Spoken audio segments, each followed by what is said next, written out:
प्रेमाने बोला, धन्यरंकारजी एवं रामकृष्ण हरी. जर या आपल्या आध्यात्मिक जागृती चॅनलवरती जर कोणी नवीन भाविक असतील तर त्यांच्या चरणी नतमस्तक होतो, त्यांना अरदास करतो, प्रार्थना करतो, विनंती करतो की तुम्ही हा व्हिडिओ सविस्तर ऐका आणि ऐकल्यानंतर आवडल्यास लाईक करा, सबस्क्राईब करा आणि शेअरसुद्धा करा. कारण तुमची साथ म्हणजे साक्षात भगवंताचा हात.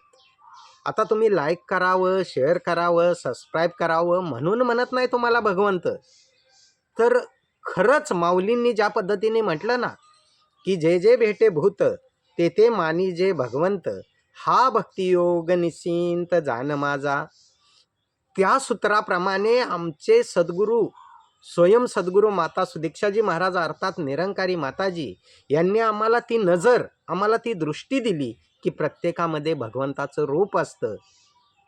जे जे भेटे भूत ते ते मानिजे भगवंत, जी जी भूवरील शरीरे ती ती ईश्वराची घरे. त्यामुळे तुमची साथ म्हणजे साक्षात भगवंताचा हात. तर या माझ्या हरीच्या लाडक्यानो, या माझ्या भाविक सज्जनांनो, काल एक ABP माझाला बातमी ऐकली की पंढरपूरमध्ये विठ्ठल मंदिराचं संवर्धन चालू आहे, सुशोभीकरण चालू आहे आणि डागडुजी वगैरे दुरुस्ती सगळं चालू आहे. आणि ते चालू असताना अशा काही जुन्या मूर्त्या त्यांना सापडल्या ज्या भंग झाल्या होत्या, म्हणजे तुटलेल्या होत्या, मधून कापल्या गेल्या होत्या. अशा पद्धतीच्या त्या तुटक्या फुटक्या मूर्ती होत्या, त्या आता चालणार नाहीत असे ते म्हटले. परंतु आम्ही चिंतन केलंय का की परमात्म्याचं काव्य लिहित असताना संतांनी, मंतांनी, पंतांनी, ग्रंथांनी त्या काव्याला अभंग असं नाव दिले.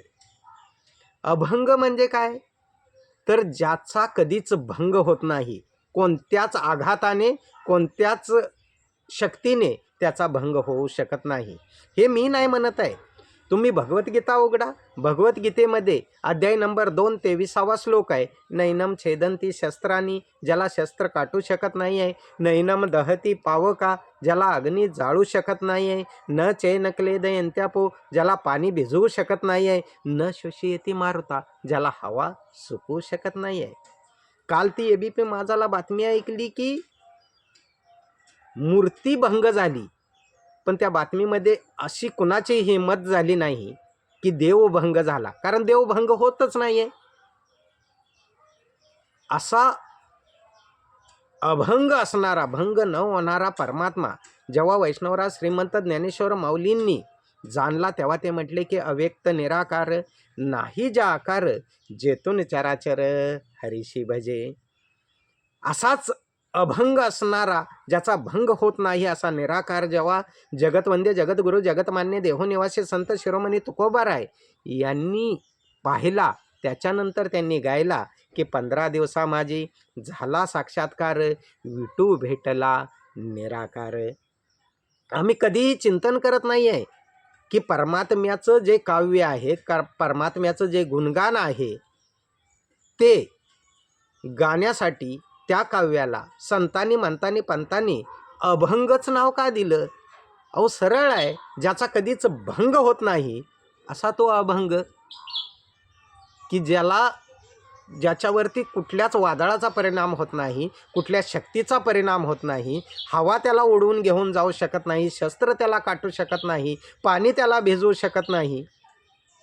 म्हणून माऊलींनी सुद्धा आपल्या ज्ञानेश्वरीमध्ये त्याचं गुणगान केलं. अध्याय नंबर 2 45 ते 46 47 पर्यंतची पद. हा अनादि नित्य सिद्धू, अनादि नित्य, नित्य म्हणजे कायम, हा अनादि नित्य सिद्धू म्हणून शस्त्रादिकी छेदू न घडे यया. हा अनादि नित्य सिद्धू म्हणून शस्त्रादिकी छेदू न घडे यया. हा प्रलय योदके ना पल्लवे, अग्निदाहो न संभवे, येत महाशोषू न प्रभवे मारुताचा. तेव्हा समर्थ म्हणतात जे शस्त्रे तोडिता तुटेना, जे पावके जाळीता जळेना, कालविता कालवेना अपे करुनी, जे वायूचेनी उडेना, जे पडेना ना झडेना, जे घडेना ना दडेना परब्रह्म ते. ज्याला घडवूही शकत नाही, दडवूही शकत नाही, लपवूही शकत नाही. आम्ही फक्त त्या मूर्ती भंग झाल्या तिथपर्यंत सीमित आहोत. परंतु त्या मूर्त रूपापासून अमूर्त स्वरूपाकडे जाण्यासाठी माऊलींनी तो मार्ग सांगितला. म्हणून जाणतेने गुरु भजिजे, तेने कृत्यकार्य होईजे, जैसे मूळ सिंचने सहजे, शाखा पल्लव संतोषती. असा परमात्मा जर जाणायचा असेल तर मूळ जे आहे त्याला तुम्हाला जाणणं गरजेचं आहे. आणि ते जाणण्यासाठी एकच मार्ग आहे. जयास वाटे देव पाहावा, तेने सत्संग धरावा. सत्संगाविन देवादिदेव पाविजेत नाही. किंवा जगतवंद्य जगद्गुरु जगतमान्य देहोनिवासी संत शिरोमणी तुकोबाराय म्हणाले की सद्गुरु वाचोनी सापडे ना सोय, धरावे ते पाय आदी आदी. म्हणून अभंग म्हणजे ज्याचा कधीच भंग होत नाही अशा व्याप्त असणाऱ्या परमात्माला जर प्राप्त करायचं असेल तर फास्ट सद्गुरूला शरण जा. म्हणून आज संपूर्ण विश्वामध्ये निरंकारी मिशन तोच आवाज देते की बाबांनो, एकाला जाना, एकाला माना, एक व्हा. निराकार या प्रभुला जाना, जो जगती व्यापक आहे, याची सारी सृष्टी आहे, हा सृष्टी स्थापक आहे. शस्त्र न याला कापू शकले, हवा न याला सुकू शके, पाण्याचा परिणाम न यावर, अग्नी न याला जाळू शके. असा तो निराकार असणारा तुम्ही जाणून भक्ती करा, त्याला ओळखून भक्ती करा. म्हणून शांतीब्रह्म एकनाथ महाराजांनी सुद्धा दत्ताची आरती लिहिताना पहिलीच लाईन लिहिली, त्रिगुणात्मक त्रयमूर्ती दत्त हा जाना. आणि आज समयाच्या सद्गुरू माता सुदीक्षाजी महाराज अर्थात निरंकारी माताजी तोच शुभ संदेश देत आहेत की एकाला जाना, एकाला माना आणि एक व्हा. तर या माझ्या हरीच्या लाडक्यानं, या माझ्या भाविक सज्जनानो, तुम्ही हा संपूर्ण व्हिडिओ ऐकून झाला असेल तर एक गोष्ट नोट करा की ज्यांच्या भक्तीमध्ये गुरु नाही त्यांची भक्ती कधीच सुरू नाही. आणि म्हणून या माझ्या हरीच्या लाडक्यानो, आंधळ्याची वरात बाहेरच्या दारात असं किती दिवस चालायचं आणि न पाहिलेल्या देवाला किती दिवस भाजायचं. आणि तो अभंग असणारा जर विठ्ठल, वी म्हणजे विश्वात, ठ म्हणजे प्रत्येक घटाघटामध्ये ठसलेला, आणि ल म्हणजे कधीही लयास न जाणारा असा विठ्ठल जर जाणायचा असेल तर एकच उपाय श्रीकृष्णाने सांगितला, तो म्हणजे तद्विधी प्रणिपातेन परिप्रश्न सेवया उपदेशंती ते ज्ञानम ज्ञानीन तत्वदर्शना. या तत्वाचं दर्शन करायचं असेल तर तुला आध्यात्मिक गुरुला शरण गेल्याशिवाय पर्याय नाही, असं स्पष्ट शब्दात भगवान श्रीकृष्ण अर्जुनाला सांगतायत. म्हणून या माझ्या हरीच्या लाडक्यानो, या माझ्या भाविक सज्जनानो, तुम्हाला जर डोळस भक्ती करायची असेल तर जगतवंद्य जगद्गुरु जगतमान्य देहोनिवासी संत शिरोमणी तुकोबाराय यांनी एक निर्वाणीचा सल्ला दिला. आणि तो निर्वाणीचा सल्ला असा आहे की संत समागमे धरावी आवडी, करावी तातडी परमार्थाची. आणि तुमच्या माझ्या हिश्श्याला या वर्षी महाराष्ट्रामध्ये जानेवारी महिन्यात, म्हणजेच आत्ता येणाऱ्या या जानेवारी सुरू झाला आहे, या जानेवारीमध्ये 24, 25 आणि 26 तारखेला सांगली या ठिकाणी संत समागम होतोय.